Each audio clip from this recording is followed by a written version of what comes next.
temprano que ayer finalmente se publicó en el boletín oficial lo que era proyecto, ya es Ley de Solidaridad Social y Reactivación Productiva en el marco de la emergencia pública. Ese es el nombre completo y da cuenta de la realidad y el alcance que tiene esta ley. Anunciaba Carlos Heller ayer que, por ejemplo, se agregó un artículo, el 53, que está vinculado con los derechos de exportación, pero sobre todo con mecanismos que tenga que establecer el Poder Ejecutivo Nacional de segmentación para aumentar la competitividad de pequeños productores. Es decir, hay unas transformaciones entre lo que era proyecto de ley y lo que ahora ya tenemos como ley. Vamos a hablar con Darío Martínez, diputado nacional de la provincia de Neuquén. Buen día, Darío. Aquí Pablo Caruso, Cintia Otaviano te saludan.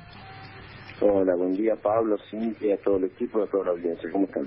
Bien, muy bien. Aquí decíamos que analizando algunas de las modificaciones que se hicieron de lo que era el proyecto que mandó el Ejecutivo y lo que finalmente tenemos como ley. ¿Te parece que podrás resumir esos cambios que hubo? La verdad que fuimos incorporando todos los aspectos que apuntaban a una mejora en la norma. Recordemos que es una ley de emergencia que surge de la situación actual del país, 52% de inflación, la más alta en los últimos 28 años, 35% de pobreza que crece al 60% si lo medimos en chicos entre 0 y 14 años, 60% de crecimiento de la deuda en 4 años, caída de las ventas, 14 meses consecutivos, una industria por el piso y otra situación de emergencia que la ves en cada familia, en cada región del país. Sobre esto, lo que la ley es darle una herramienta al presidente Alberto Fernández para ir a un rescate de manera prioritaria con los que peor están, con los que más retrasados han quedado. Los beneficios son para las pymes, la moratoria que están asfixiadas y en vez de despedir gente entendemos que tienen que tener un tiempo para sacar la cabeza afuera. Los beneficios son para los jubilados de la mínima, que van a tener incrementos por encima de lo que establece la fórmula de movilidad actual. Los beneficios son, por supuesto, para aquellos que nos pueden llevar un plato de comida, por eso la emergencia social y la de salud para brotes de enfermedades que están surgiendo, la baja en los medicamentos y a esto sumale la tarifa que se congela mientras se rediscute un nuevo cuadro tarifario. ¿Quiénes sostienen todo esto? Y los que compran con moneda extranjera son los que más solidarios van a tener que ser. Desde ahí hay un aporte cuyo 70% va a la caja previsional. Luego las retenciones, se ha actualizado a niveles del 2018. Y por último, bienes personales también vienen a sostener el ingreso para los beneficios que te mencioné en un primer momento. Y las modificaciones fue la posibilidad de segmentar en el caso de las retenciones, sobre un artículo que se discutió mucho con todo el sector y se trató de incluir las inquietudes de muchos. En el impuesto país, que no alcance a aquellos que viven, sobre todo los que viven en países limítrofes y hay un ida y vuelta en el tema pasajes que se pagan en pesos y que no tenía sentido alcanzarlos, por decir las modificaciones más importantes. Después hubieron un montón de modificaciones menores, pero que iban sobre el mismo espíritu del articulado. Ahora, Darío, una de las cosas que notamos en la ley finalmente es que tiene un carácter netamente redistributivo, especificando los ingresos. Por ejemplo, en el caso de los derechos de exportación, decía que el 70% de este valor incremental iba a estar destinado a la Administración Nacional de la Seguridad Social, y ahora agregaron el Instituto Nacional de Servicios Sociales para Jubilados y Pensionados, y un 30% que se va a destinar a la creación de un fondo solidario, dice, de competitividad agroindustrial para estimular la actividad de pequeños productores y de cooperativas, algo que se venía pidiendo. De hecho, aquí hicimos una entrevista hace poquitito con el Foro Agrario que decían, bueno, si podemos redistribuir y promover, entonces hacer esta distinción será fundamental. Pero no vemos que esto sea informado, este carácter redistributivo tan específico, diciendo qué porcentaje va a dónde en la mayoría de los medios de comunicación. Entonces, ¿cuál es la estrategia que se dan o que piensan que puede darse para que llegue a la población esta información? Mira, no tengas duda que el espíritu de la norma primero es la reactivación del mercado interno, porque necesitamos tanto el jubilado de la mínima, aquellos que van a tener la posibilidad de no afrontar nuevos incrementos en la tarifa, bueno, todo eso que va ahí, destinarlo a la compra de bienes y servicios para el mercado interno, empezar a reactivar. Si hay reactivación, hay actividades, si hay actividades de recaudación para el Estado, y si hay recaudación, no solamente cumplimos este objetivo que tiene la ley de ir a rescatar rápidamente a los que peor están, sino también empezamos a hacer frente a los vencimientos que vienen y son muchos. Luego de plantearte este espíritu de reactivación, también, como bien vos decís, una redistribución más equilibrada, apuntando a sectores que fueron los más castigados en los últimos años, no tengas ninguna duda.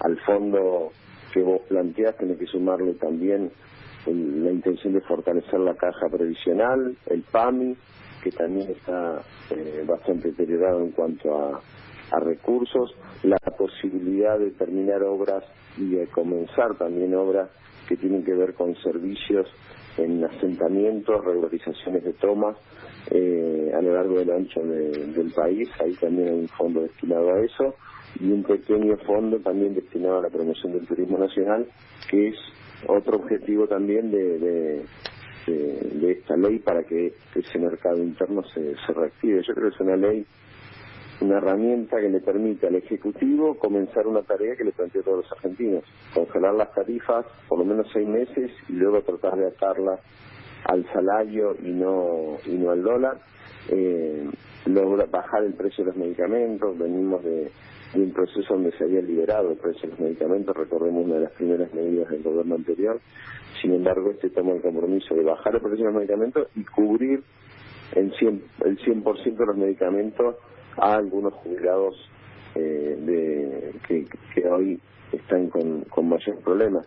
La verdad que es una excelente norma, y habrá que mejorar el mecanismo de comunicación, pero la gente lo va a empezar a percibir no solamente cuando reciba sus saberes, sino cuando empiece a ver el movimiento en la economía local, que esto es lo importante. Para salir de este lugar donde está la Argentina, que daba sus indicadores, no por echar culpas a nadie, sino por mostrarte los datos de la realidad. Una Argentina que está en emergencia, y para salir de ese lugar se hace con crecimiento. No tenemos otra manera de salir, y creo que esto se lo ha planteado Alberto al pueblo argentino, y el pueblo argentino lo ha votado para que comience a hacerlo. Diputado Martínez, Pablo Caruso le consulta. Pablo, ¿cómo fue? El objetivo de revisar la fórmula de movilidad, de modificarla, tiene que ver con achatar la pirámide, es decir, recomponer las jubilaciones de quienes están más abajo en la pirámide del sistema en función de quienes están más arriba. Tiene que ver con este carácter de redistribución y de rescatar rápidamente a los que peor están. Necesitamos ponerlos por encima del piso de ciudadanía, que no esté nadie. Habían caído a niveles que la verdad, un 20% de poder adquisitivo habían perdido en el último año los jubilados. Creo que habían sido uno de los sectores más castigados por la gestión anterior, pero además el jubilado, sobre todo el de la mínima, es un multiplicador inmediato de la economía, porque consume el 100% de lo que gana ahí en su lugar, en su barrio. Esa redistribución se va a dar con los propios recursos del sistema, digamos.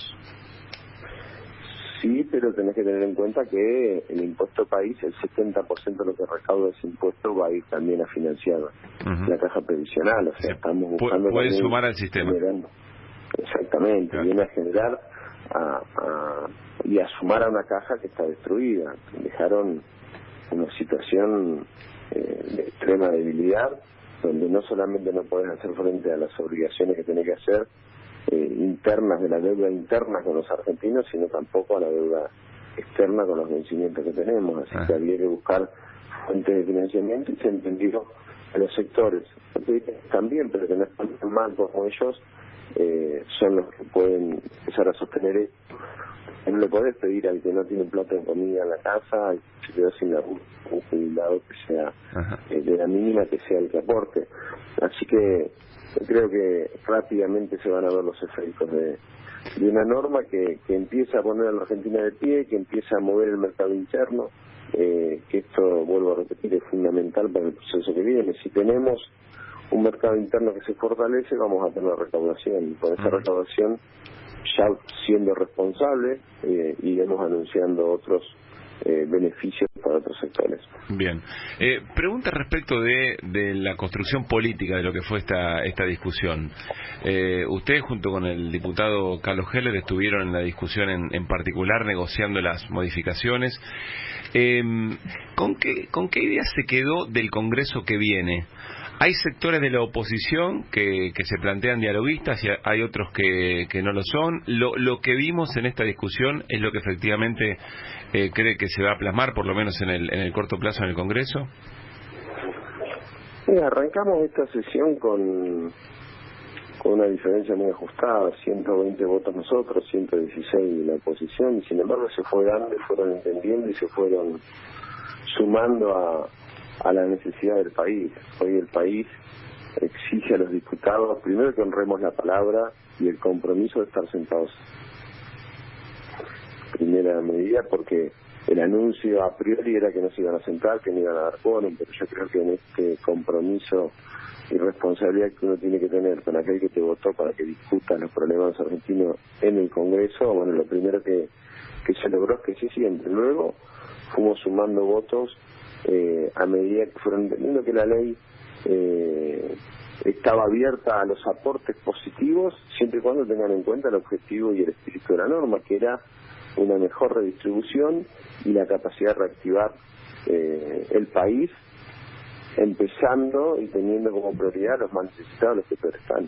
Así que yo creo que se viene un Congreso donde vamos a poder ir incorporando a un proyecto de país y a un proyecto político, en definitiva termina siendo un proyecto social y económico también.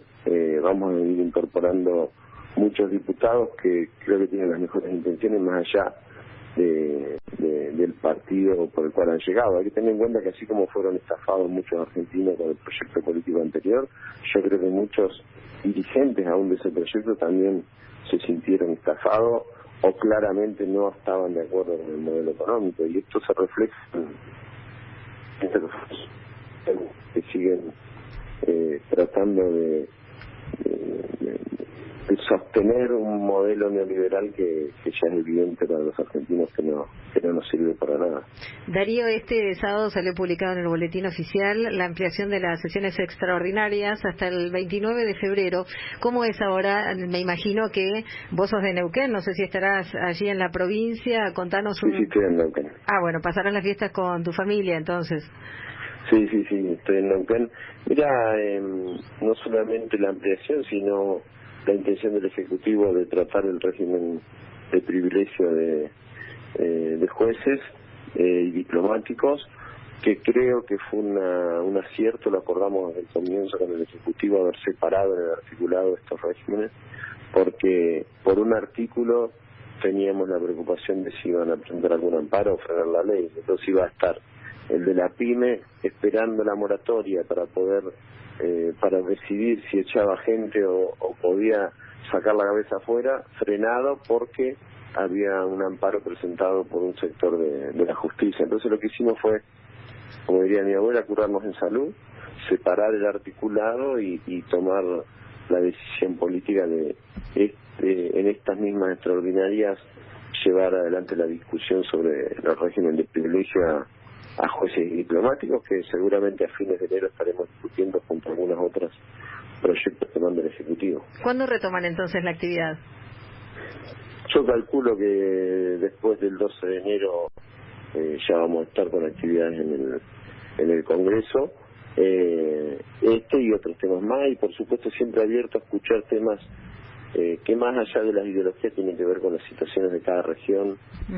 Vivimos en un país federal, debemos legislar de esta misma manera y atender las necesidades y urgencias de cada región, porque ahí seguramente hay argentinas y argentinos que no la están pasando bien. Y se vio en el debate cómo se fueron incorporando esas distintas miradas de las provincias también. Te agradecemos mucho, Darío, que tengas una hermosa Nochebuena, y desde acá seguimos pidiendo que haya una Navidad sin presos políticos.